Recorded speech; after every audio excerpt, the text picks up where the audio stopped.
count if you want to. So the question that I'm going to ask you today is a simple one. But that said, I don't want you to answer right away. But what would you say to a 5-foot opossum? So first, let's just talk about the opossum, a PR problem, right?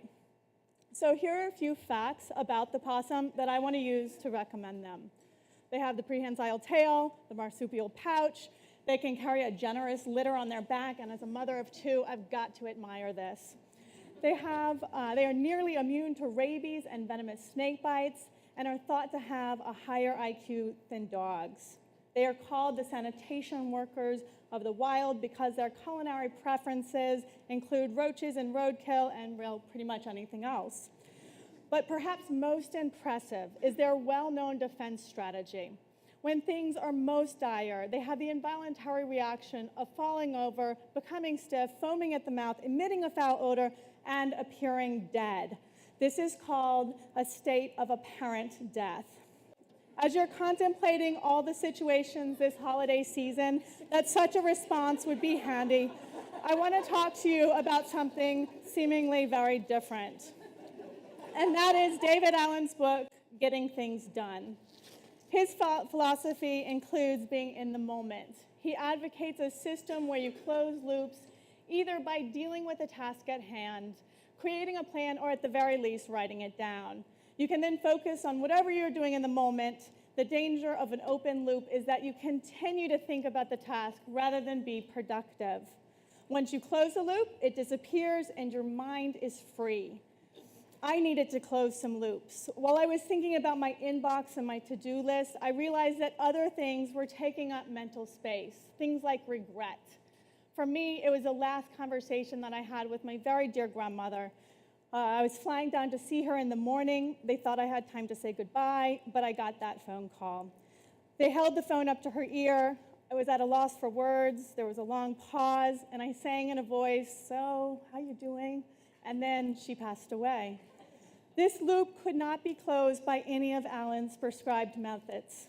Everyone has moments, big or small, that they weren't prepared for and are not satisfied with what they did or said.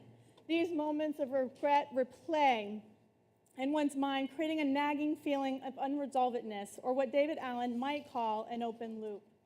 What I did was I created a proxy for that moment. It was offered to anyone wanting to close a loop by moving their internal dialogue to an external dialogue with a 5-foot opossum in a state of apparent death. People could either go in alone or with someone else into a shrouded octagonal structure and speak into the ear of an opossum. The small mic fitted into the possum's ear fed into a program that delayed the sound by 5 minutes. It was then played through the speakers away from the possum in the entrance of the gallery. An audience entering the gallery was only able to see the shadow and hear the delayed voice.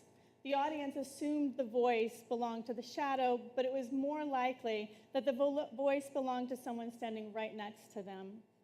This gave the speaker some anonymity, but it also allowed the chance to be both the deliverer and the receiver of a message. They were able to actually hear their own loop close. The opossum was not receiving confessions. It was simply a proxy, a stand-in for whomever or whatever it was that the speaker had originally been unsatisfactorily engaged with. It satisfies that desire to redo or relive an experience. Now here's why the opossum is perfectly suited for this job. Remember, they consume undesirable refuse. Skeletons in your closet, that's okay. They actually need a really high calcium diet, so all the better. They are resistant to snakebite venom and rabies, so presumably they can handle any verbal venom or toxicity that you deliver. The opossum seems dead and therefore safe, but it's not. It's still listening. That sense of danger comes back to productivity expert David Allen. He talks about a boat trip that turned into a life-threatening situation. In that moment, he says he had no choice but to be present, and that by following his method, you can be present without the possibility of drowning. That may be so, and it's certainly a lofty goal, but sometimes being present is a really tall order.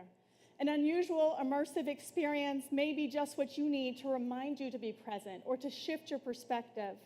When this experience involves your own vulnerability, such a manufactured interaction can feel strangely satisfying. Sadly, in the end, the possum does not live. It is made out of materials that are not designed to last in a pristine state or to be moved. The gallery must destroy the opossum to remove all 600 plus pounds of it. This is usually done when it is past its prime and is grotesquely falling apart. Some end-of-life issues there. Perhaps continually observing the people's experience perpetuates this state of apparent death and becomes a venom or a disease that the possum was resistant but not immune to. The work is made in a location for one audience and is preserved only in reference such as this. This work relies on specificity of not just site, but audience. The work cannot be complete without the audience's participation and then is not able to exist without them. The audio that is spoken into the ear of the opossum is played once after a delay, and then it too is gone. The work creates an experience that lacks the ability to be reproduced, preserved, packaged, shipped, moved, and that becomes its significance. It relies on presence in the present. So here we are, and how can we actually live in the present? Well, clearly, you should construct a somewhat intimidating, gigantic proxy of your own, maybe in your office, your front yard. You can close a few loops, and you can do what David Allen advocates, and that is to live in the moment with a free and a clear mind. Thank you.